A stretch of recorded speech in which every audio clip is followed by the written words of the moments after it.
So I painted this one for two reasons. One, something we can look at for a package design, and two, I'm in elk mode.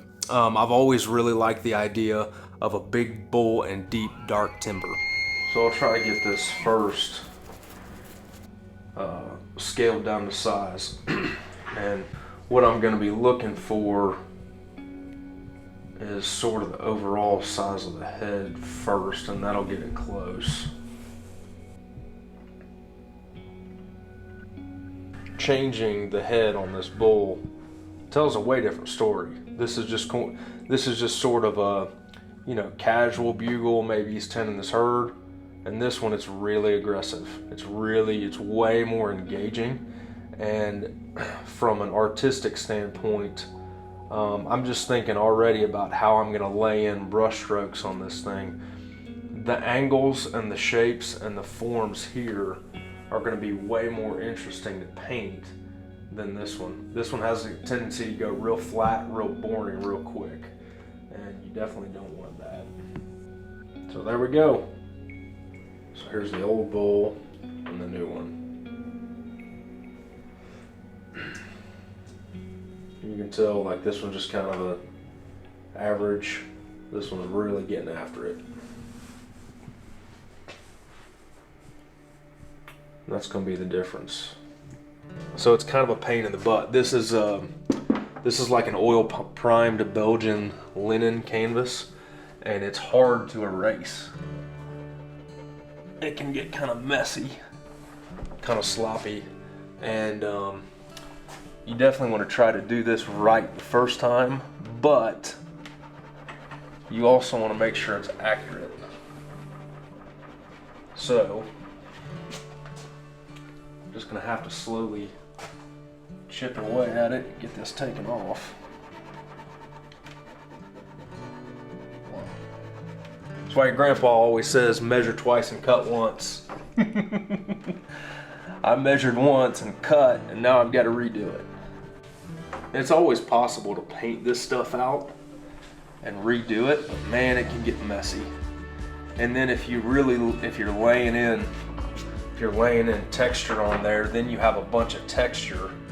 And like if you've ever seen an old restaurant that gets bought out and they change the name of the restaurant, you can still see the old name of the restaurant underneath it. A lot of times if you have paint laid in here textured, you either have to wait for it to dry and then sand it off, or try to paint more texture on top of it. It can just get kind of messy, kind of sloppy.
So I've always felt like I've painted best in the season that it's in.